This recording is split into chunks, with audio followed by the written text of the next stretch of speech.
Oi, gente. Boa noite. Pessoal, estamos começando uma série de vídeos hoje, que é pra gente aquecer pro Enem. Não sabemos se vai ter ou não, né? Não se sabe. Não se sabe o que vai acontecer com o mundo, né? Era pra gente estar todo mundo morto já uma hora dessas, com o tanto que as pessoas aglomeram. Mas, positividade, né, pessoal? Deixa eu comer aqui um amendoim. Desculpa. Se vocês ouvirem cachorros latindo, cachorros chorando, eu xingando cachorros, é porque eu estou com 4 cães hoje na minha residência e eles vão se fazer presentes até dia 12, né? Eu tenho um cachorro só e ele é muito quieto, mas eu estou cuidando aí de 3 cães para uma amiga. Então, é isso. Como é que eu funcionei esses vídeos, pessoal? Eu fiz um cronograma que já está atrasado porque os cachorros deram muito trabalho ontem. Eu peguei eles ontem. Então eles me deram mais trabalho do que eu imaginava. Era pra eu ter gravado isso ontem e já postado ontem. Mas não deu. Então eu vou gravar 2 hoje. A ideia é gravar os temas que mais caem no Enem, os mais, os recorrentes. Mas também abordar algumas temáticas da filosofia e da sociologia. Que eu não sou uma expert, mas eu entendo algumas coisas e eu posso ajudar vocês, porque eu sei que vocês não estão tão por dentro assim, tá? Essa é a minha aguinha com gás, porque falar da sede, né, pessoal? Mas vamos lá. Qual que é o tema desse vídeo? Eu dividi o tema clima em 2 vídeos, então a gente vai ter esse vídeo de hoje, um vídeo que provavelmente eu poste amanhã, ou vou postar os 2 hoje, depende se a cafeína que eu tomei durante o dia vai funcionar ou não. Então, esses 2 vídeos, a gente vai ter um vídeo por semana de filosofia, que vai se chamar Domingo Filosófico ou Café Filosófico, não sei ainda, que consiste em eu tomar um café com vocês e a gente conversar sobre algum tema da sociologia, da filosofia, né? E a gente vai ter o Sextou com S de sociologia, que vão ser aí 2 ou 3 vídeos sobre os temas que mais aparecem no Enem aí de sociologia. Sociologia e filosofia, pessoal, como eles só aparecem no ensino médio, são conteúdos que são menos abordados no Enem. Normalmente eles entram em outras questões, junto com a geografia e junto com a história, tá?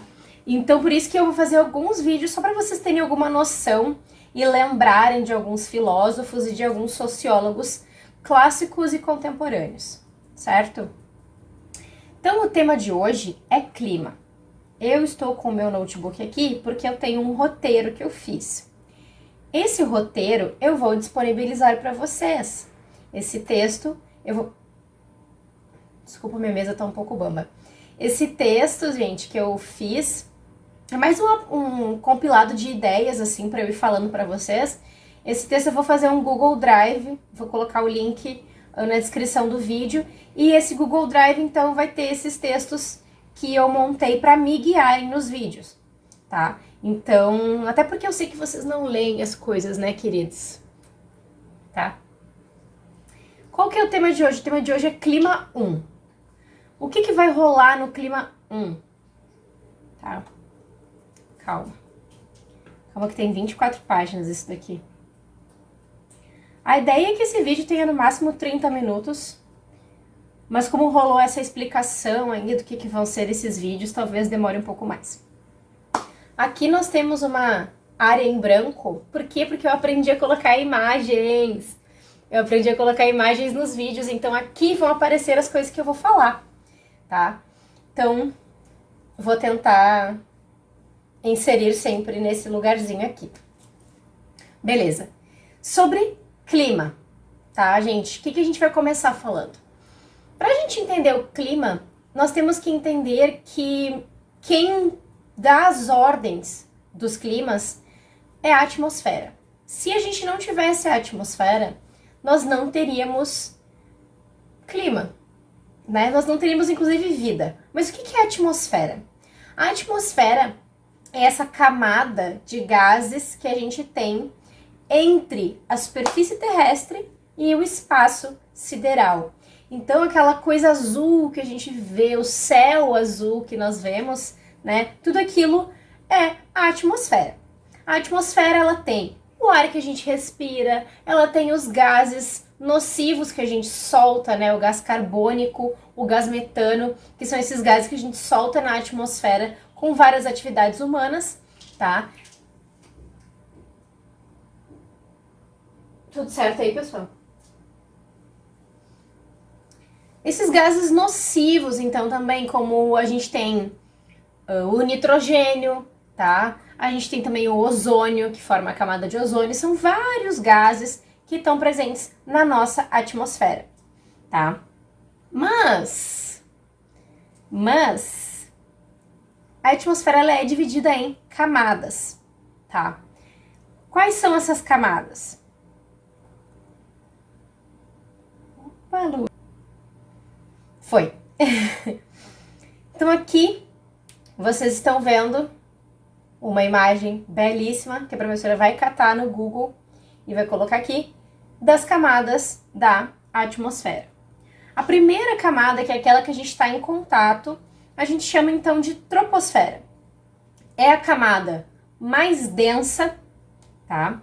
Então ela é a camada com mais gases, com mais...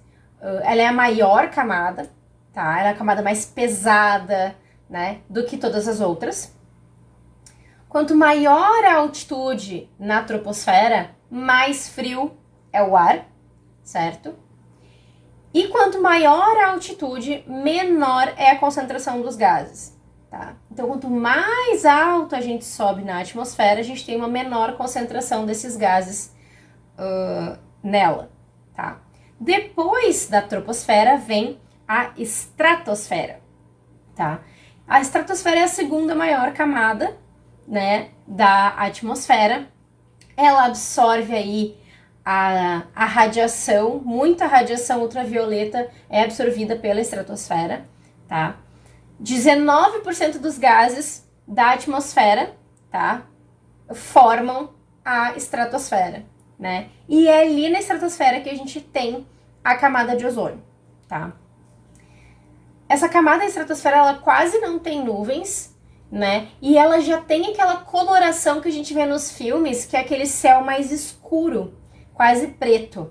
Então, quando a gente passa da tropo para a estratosfera, a gente já tem uma tonalidade diferente, tá? No céu, beleza? Depois, a gente vai ter a mesosfera.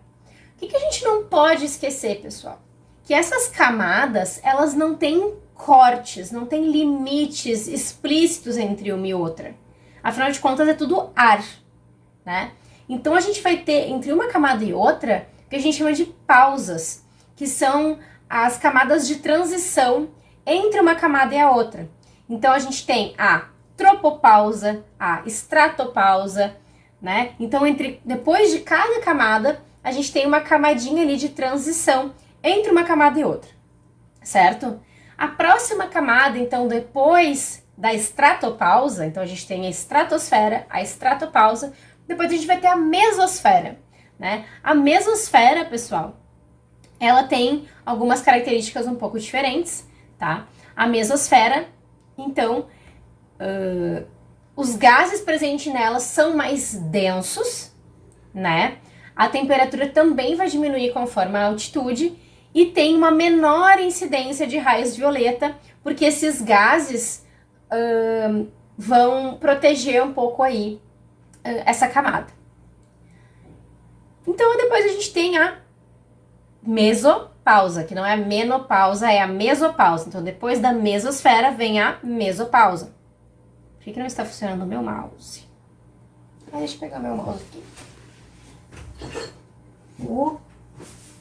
Carambolas. Pronto! Agora tá tudo dominado. Depois a gente tem a termosfera, tá, queridos? O que é a termosfera?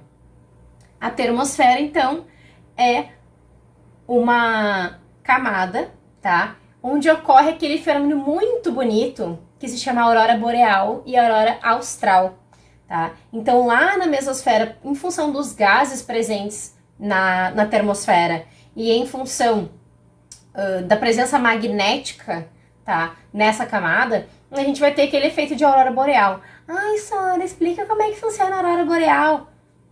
Bota no Google. Depois da termosfera, a gente tem a termopausa. E depois da termopausa, a gente tem a exosfera. A exosfera é quando é a última camada, tá, da atmosfera, é quando a gente entra em contato, então, com o espaço sideral. É a última camada, é a camada final, tá? Gente, o que é importante saber sobre a exosfera? A exosfera é formada basicamente de hidrogênio e hélio, tá? Se vocês se lembrarem bem, hidrogênio e hélio é do que é formado o Sol, né? Então, vocês já ouviram falar que os foguetes, quando eles entram de volta na atmosfera, eles têm uma grande chance de explodir se eles entrarem no ângulo errado? É porque a atmosfera, ela é formada por esses gases que têm a grande tendência de interagir com elementos inflamáveis, tá? São elementos inflamáveis. Então, dependendo de como elas vão entrar, qual o ângulo que esse foguete vai retornar, né? Que essa nave espacial vai retornar para a Terra, pode ser que ela encontre dificuldades, né? E essas dificuldades são o quê? A morte, né? Já entendemos que a atmosfera tem lá suas camadas, já entendemos que essas camadas, cada uma tem uma característica, que vocês vão ler lá no material, eu não vou ficar falando aqui de cada característica de cada camada, vamos pro inferno, tá? E o que a gente tem que entender? Essa atmosfera, ela é essencial para a manutenção da vida na Terra. Sim, eu já falei isso, mas eu não falei que ela é essencial para a manutenção da vida na Terra, porque é ela que mantém a temperatura da nossa Terra, tá? Ai, Sora, mas não é o Sol que faz isso? Não. Tá? O Sol, ele nos empresta, ele nos doa a radiação dele, né? Então, ele vai nos doar aquela luminosidade, aqueles raios ultravioleta. Ele vai nos doar calor junto com isso. Só que, imaginem que tá bem quente, né? Tá bem quente, um dia bem quente. E a gente vai colocar um cobertor por cima de nós. A gente vai botar um edredom por cima de nós. Vai ficar bem quente, né? A gente vai manter o calor ali embaixo. Se tá um dia bem quente, né? E daí anoitece e eu não pego meu cobertorzinho, esse calor vai sumir. Por quê? Porque a gente tem ali vai diminuir o calor à noite porque a gente não tem aquela luminosidade. Se a gente não tivesse a atmosfera, à noite seria muito mais frio, seria muito frio, seria congelante. Por quê? Porque a atmosfera vai atuar como uma estufa. Por isso que a gente tem um efeito estufa. A atmosfera guarda esse calor. Ela impede que esse calor vá embora, né? E volte lá, retorne para o espaço em forma de raios solares.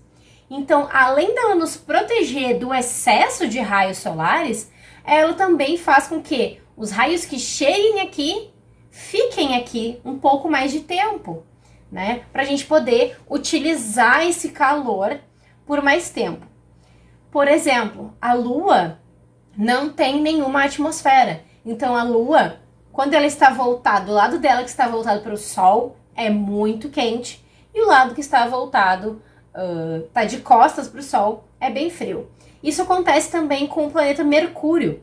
O planeta Mercúrio, ele é o primeiro depois do Sol. Então, ele fica muito próximo do Sol. Isso quer dizer que essa força gravitacional que o corpo solar faz, porque o Sol é muito, muito, muito imenso, então ele puxa as coisas para perto dele. Ele puxa tanto as coisas que ele puxa a atmosfera de Mercúrio. Tanto é que Mercúrio não tem nenhuma lua. Por quê? Porque por causa da proximidade que ele tem com o Sol, ele não consegue ter nada ao redor dele. Então Mercúrio acaba sendo um planeta sem atmosfera. E ele está muito perto do Sol. Mesmo ele estando tão perto do Sol, ele não é tão quente quanto Vênus, por exemplo, que tem uma atmosfera muito densa. Então Mercúrio não tem atmosfera, portanto de dia chega a mais de 1000 graus e de noite chega a 1000 graus abaixo de zero. Então uma amplitude térmica bem grande. Agora Vênus tem uma atmosfera muito densa com muitos gases. Isso faz com que todo o calor que chegue lá através dos raios solares fique lá. Então, Vênus tem um efeito estufa muito intenso. Chegando na Terra, a gente tem então a atmosfera perfeita para manutenção desse calor que a gente precisa para ter vida no planeta. Só que o que está acontecendo? Está acontecendo que para a gente segurar esse calor, a gente usa a atmosfera. A atmosfera é feita de gases, blá blá blá blá blá. Beleza. Se eu coloco mais gases, né, dentro da minha atmosfera, eu vou potencializar esse efeito estufa. Então a gente vai ficando cada vez mais parecido com Vênus, né? E é isso que está acontecendo, que a gente chama de aquecimento global. Então, o efeito estufa, ele é muito bom, ele faz muito bem, ele é essencial para o planeta Terra, só que em excesso, ele vai causar o aquecimento global. Então, se eu jogo mais gases de efeito estufa dentro da minha atmosfera, eu vou desequilibrar o planeta, né? E transformar tudo em uma sauna. Beleza, entendemos isso. Desculpa que eu estou mexendo aqui e está mexendo a câmera. Paciência. Vimos isso, tá? Agora vamos entender o seguinte. Quantos minutos está tendo de vídeo? 18 minutos. Tá. Já vimos então, entendemos toda a atmosfera. Vamos tentar entender agora como é que funcionam os climas. Primeira coisa que a gente precisa entender, a diferença de clima e tempo. Clima, pessoal, é observado durante 30 anos. O comportamento climático de certo local é observado durante no mínimo 20, 30 anos. O tempo, ele muda conforme as situações climáticas que vão acontecer. Então, dependendo dos fenômenos climáticos que a gente vai ver no próximo vídeo, dependendo dos fenômenos climáticos que a gente observar, a gente vai ter uma alteração, então, no tempo meteorológico, né? Então, gente, existe uma diferença entre tempo e clima. O clima, ele é duradouro. Por exemplo, eu sei que Porto Alegre é uma cidade que comumente faz frio no inverno e calor no verão. Porém, dependendo de algumas circunstâncias atmosféricas, algumas circunstâncias meteorológicas, a gente pode ter alguma alteração e fazer calor no inverno e frio no verão, certo? Então, tempo é momentâneo, é atmosférico, é meteorológico. Clima é duradouro, é estudado durante anos, beleza? Mas tá. Para a gente identificar um clima, a gente tem que saber que todo clima tem as suas características, tá? Todo clima, e para a gente fazer um clima, a gente precisa de características. Mais ou menos como uma pessoa. Então, se for descrever alguém, ela é baixinha, ela tem cabelo castanho, o cabelo dela é curto, ela usa óculos, ela usa esmalte preto, tá? Isso são as características da pessoa, tá? Os climas também têm uma característica, e eu gosto de lembrar vocês que quais são esses elementos climáticos. São aquelas coisinhas que a gente olha na previsão do tempo no celular antes de sair de casa. O que é? A gente quer saber temperatura, quantos graus vai fazer ao longo do dia, e se vai chover ou não, que seria a umidade do ar, né? Seria aí a precipitação. Então, esses dois são os principais elementos de um clima: a umidade e a temperatura. Mas tem mais alguns aí que a gente tem que entender. Uma coisa que é muito importante é a radiação. A quantidade de radiação que o clima tem vai implicar diretamente em como aquele clima se comporta, tá? Então a gente tem aí a radiação, a temperatura e a umidade. Por último, gente, entra a pressão atmosférica. Vocês sabem que quando a gente sobe, né, num relevo, a gente vai para altas altitudes, quando os jogadores vão jogar na Colômbia, no Equador, no Chile, que são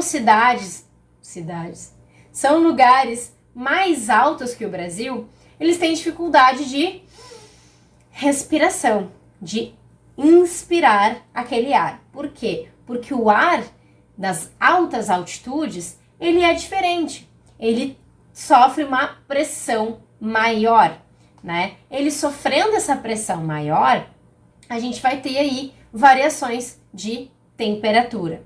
Então, segura na mão de Deus que agora a gente vai para as coisas que transformam esses elementos, que a gente chama de fatores climáticos.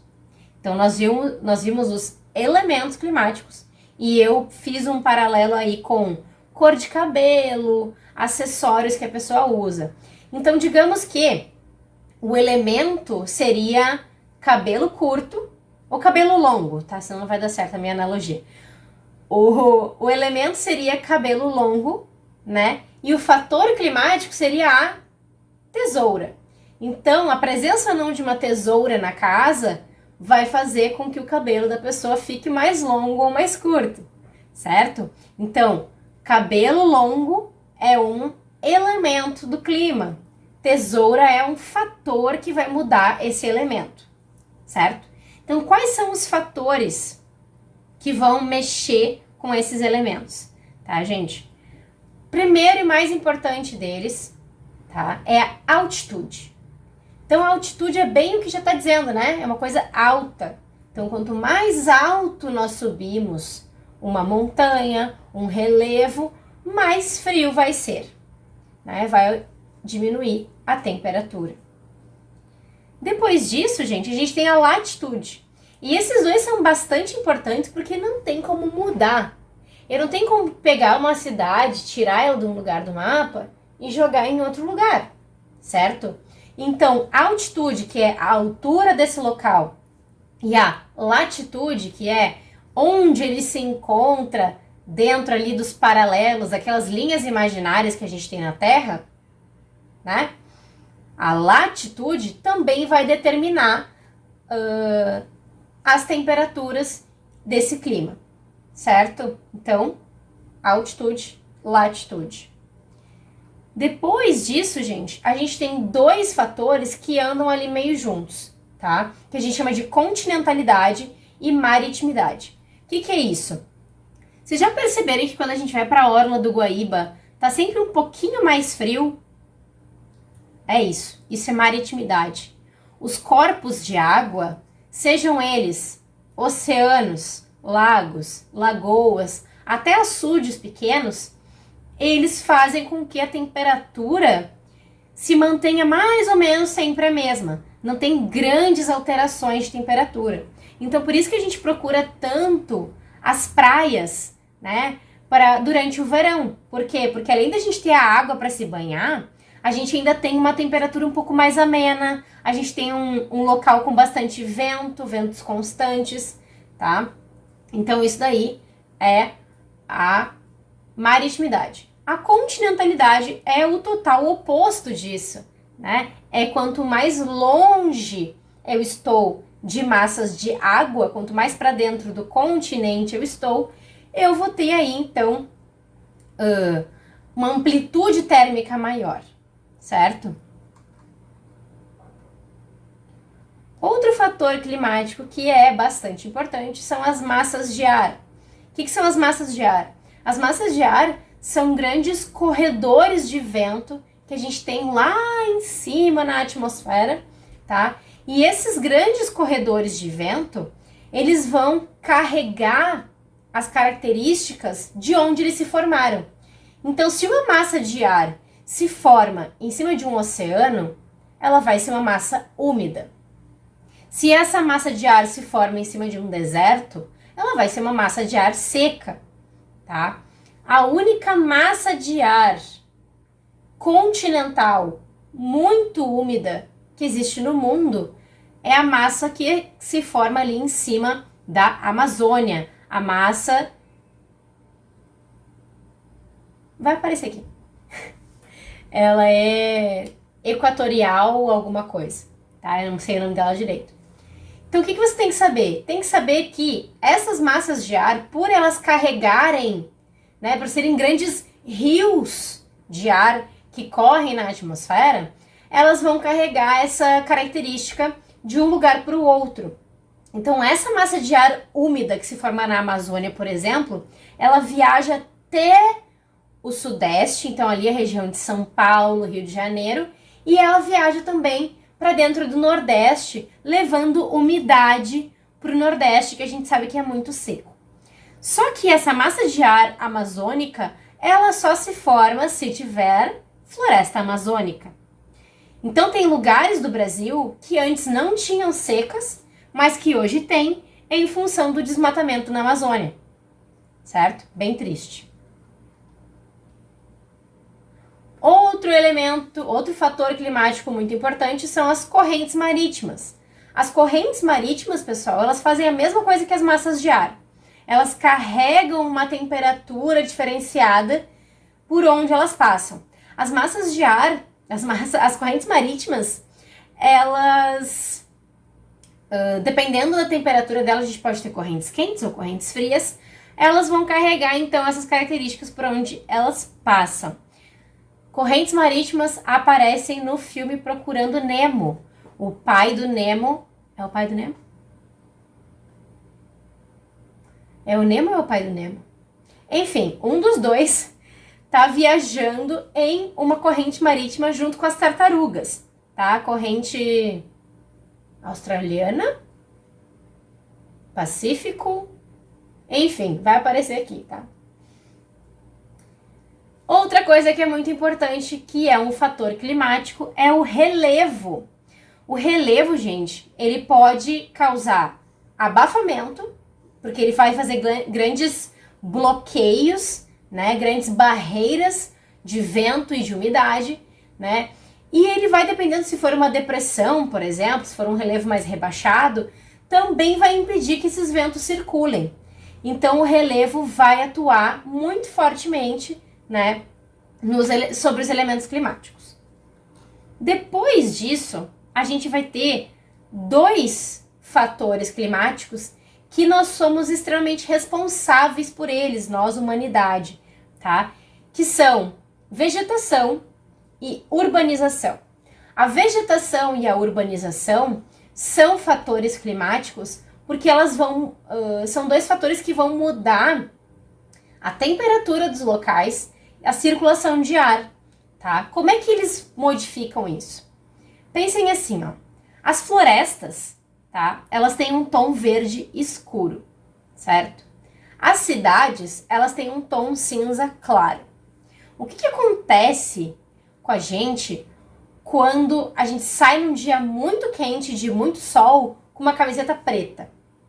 A gente passa bastante calor, né? Por quê? Porque o tom escuro da camiseta atrai mais raios solares, tá? Então a vegetação, a presença de vegetação, faz com que a gente absorva mais daqueles raios solares que chegam para nós aqui na Terra, tá? Então quanto mais vegetação eu tenho, mais absorção eu vou ter desses raios solares. Então eu vou aquecer menos a minha atmosfera, tá? O calor vai ser absorvido por essas folhas e vai dissipar. Aí, se eu substituo vegetação por cidade, eu tô trocando um tom escuro por um tom claro. O que acontece quando a gente tenta ler alguma coisa bem branca, né? Uma folha de papel, um livro, alguma coisa assim, quando tá muito claro? Eu olho para aquela folha e os raios solares vão rebater na folha e voltar para o meu olho, né? Porque o branco reflete essas luzes solares, certo? Então, se eu substituo vegetação por urbanização, por cidades, eu vou estar fazendo o quê? Eu vou estar favorecendo que a gente devolva esses raios solares para a atmosfera. Então vai acontecer o quê? Eu vou aumentar o meu efeito estufa, vou aumentar o calor ali daquela superfície, né? Essa quantidade de raios solares que ou é absorvido ou é refletido de volta para a atmosfera, a gente chama de albedo, tá? Quanto mais tons claros tiverem nas superfícies, mais essas superfícies estão colaborando para o albedo. Por isso que é tão legal a gente fazer aqueles telhados ecológicos, né? A gente faz uma plantação, uma hortinha no telhado da nossa casa e a gente vai substituir, então, aquela cor da telha mais clara, tá? Por um verde da vegetação. Queridos, por esse vídeo é só. Eu consegui fazer em 30 minutos. Que alegria. Já volto. Quer dizer, não, porque eu volto amanhã, né? Mas vocês entenderam.